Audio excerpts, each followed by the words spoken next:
Hi guys, today I would like to talk about the scholarly publication process prepared by Lucky Linda and Ivy.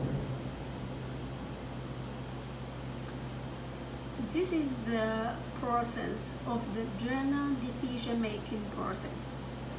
Now let's look at the first step. Its author submits the manuscript.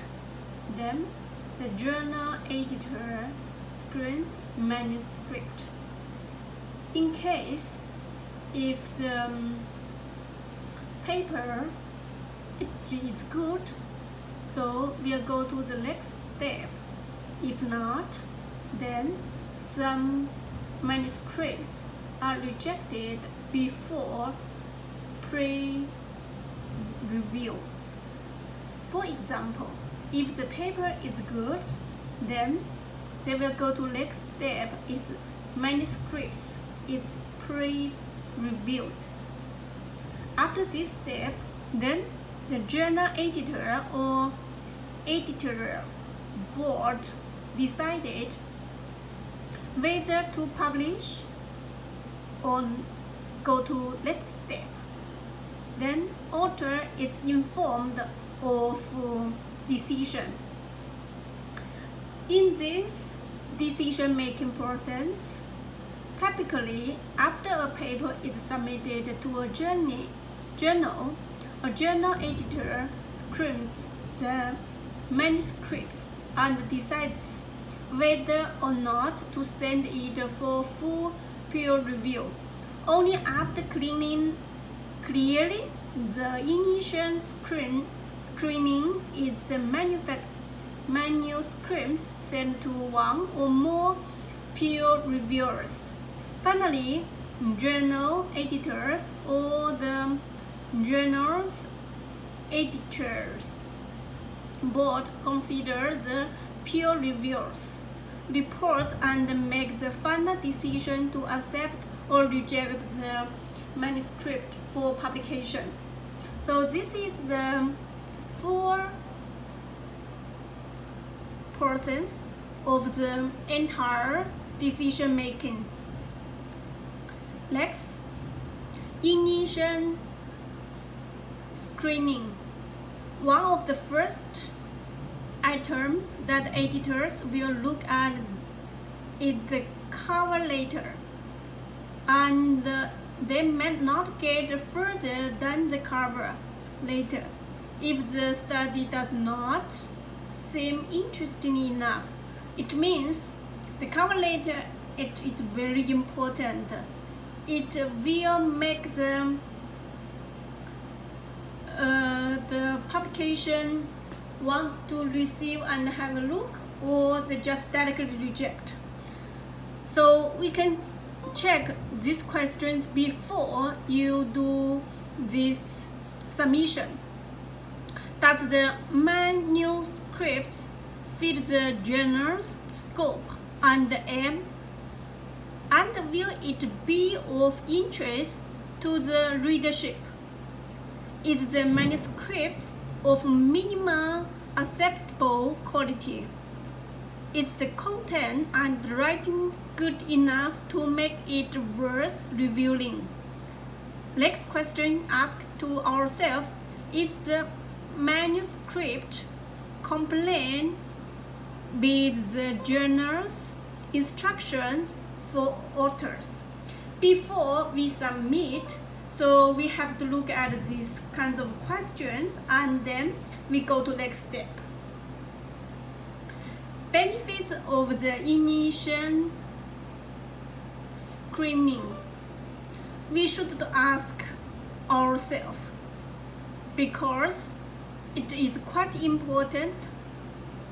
First, if the manuscripts clearly lies outside the scope of the journal, then a abrupt rejection allows the author to quickly find or submit their manuscripts to another journal. Second, the peer reviewers' time is wasted when they have to spend the time evaluating and giving feedback for a manuscript of clearly inferior quality.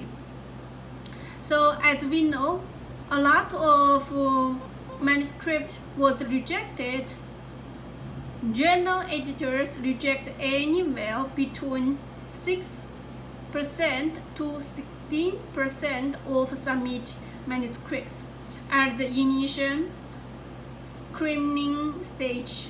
One study found that on average, 21 of the submissions are rejected during the initial review by journal editors across disciplines. So we know this number, then we will go to next step. Peer review. Once a manuscript clears the initial screen, it is sent for peer review. So the peer review minimum have 2 peer reviewers, up to 6 are chosen for the peer review. Peer reviewers are ideally experts in their field. Typically, journals ask reviewers to complete their reviews within 3 or 4 weeks. However, few journals have a mechanism to enforce the deadline, which is why it can be hard to predict how long the peer review process will take. Next, there are 3 common types of peer review for journal publication. First one is single blind. It means names of the reviewers are not revealed to authors. And in another side is the author does not know the reviewers. So this is come from 2 sides, the author and the reviewers. One side didn't know another side, it means that the thing blinded. Double blind. Names of reviewers and authors are not revealed to each other. It means both of them don't know each other. Last one is open peer review. Names of authors and reviewers are revealed to each other. It means both of them know each other. Next one. So here, let's look at the key takeaways. The peer review process for journal publication is initially a quality control mechanism. It is a process by which experts evaluate scholarly works, and its objective is to ensure a high quantity of publication science. However, peer reviewers does not make the decision to accept or reject the papers. At most, they recommended a decision. As the peer-reviewed journal's decision-making authority rests solely with journal editors or the journal's editorial board. Indeed, it is the journal editor who is considered to be central to the decision-making process. Final decision. The journal editor or editor board considers the feedback provided by the peer reviewers and arrives at a decision. The following are the most common decisions that are made. Then, first one, accept without any changes. Accepting. The journal will publish the paper in its original form. Second, accept with minor revisions. Accepted. The journal will publish the paper and ask the author to make small corrections. Next one, accept after major revisions. This is the conditional acceptance.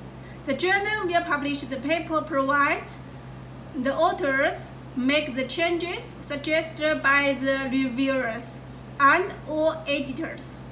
Next one, revise and resubmit conditional rejection. The journal is willing to reconsider the paper in another round of decision making after the authors make major changes. Last one, reject the paper. Outright rejection. The journal will not publish the paper or reconsider it even if the authors make major revisions. This is the result will come from the publication, and in different type of the result, we can consider how to do next step. Remark. The first option, accepting without any changes, is rare because we cannot say our paper is perfect. So usually the experts will give the authors some suggestions or recommendations. The second decision, accept with minor revision, is typically the best outcome authors should help for. Once a journal rejects a paper outright, authors are well advised not to resubmit to the same journal. If the journal wanted to reconsider the paper, they would have issued a conditional rejection.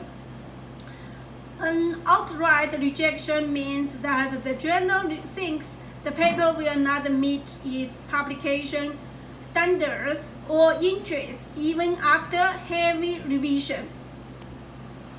Conclusion. Because of a large number of submissions, top-tier journals are often forced to reject even high-quality quantity manuscripts for various reasons, like a large number of submissions or lack of fit with the journal's editorial focus. Where reviewers and editors easily agree on what is clearly not acceptable for publication, deciding what is worth of publication. It's a thought challenge. Finally, journal editors make decisions to accept or reject papers based on their opinion of the paper's publication worthiness and reviewers' comments. Thank you.